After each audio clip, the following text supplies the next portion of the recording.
ഈ വീഡിയോയിൽ back chain stitch എങ്ങനെയാണ് ചെയ്യുന്നത് നോക്കാം കേട്ടോ. ബാക്ക് ചെയിൻ സ്റ്റിച്ച് ചെയ്യാനായിട്ട് ഞാനിപ്പോൾ സെറി ത്രെഡാണ് ഉപയോഗിക്കുന്നത്. സെറി ത്രെഡ് ഒറ്റ ലെയറിൽ എടുത്താൽ മതി കേട്ടോ.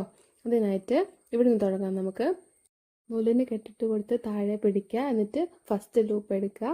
ഫസ്റ്റ് ലൂപ്പ് എടുത്തിട്ട് കുറച്ച് വലിയ ലൂപ്പ് എടുത്തോളൂ. ഫസ്റ്റ് ലൂപ്പ് എടുത്തിട്ട് പിന്നെ ചെറിയൊരു ചെയിൻ സ്റ്റിച്ച് അവിടെ കൊടുക്കണം.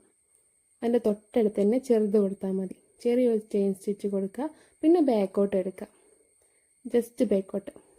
എന്നിട്ട് ഇതിൻ്റെ ഉള്ളിലാണ് ഒരു ചെയിൻ കൊടുക്കുക, ചെറിയ ചെയിൻ അവിടെ കുത്തിയിട്ട് നൂല് മുകളിലേക്ക് എടുക്കുക.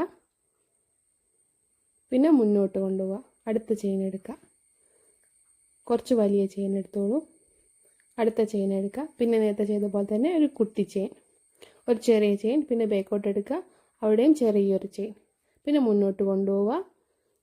അവിടെ ചെറിയൊരു ചെയിൻ, റൈറ്റ് സൈഡിലേക്ക് ചെറിയൊരു ചെയിൻ കൊടുക്കുക.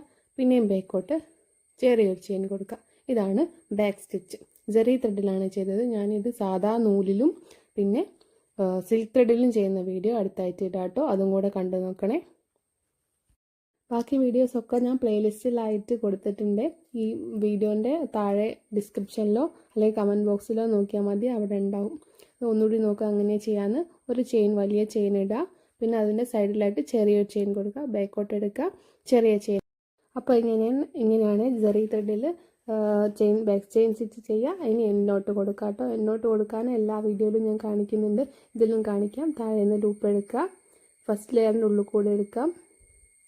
ഫസ്റ്റ് ലെയറിൻ്റെ ഉള്ളിലൂടെ എടുത്തിട്ട് ഇതിൻ്റെ ഉള്ളിൽ കൂടെ വലിച്ച് താഴത്തെ നൂല് വലിക്കാം.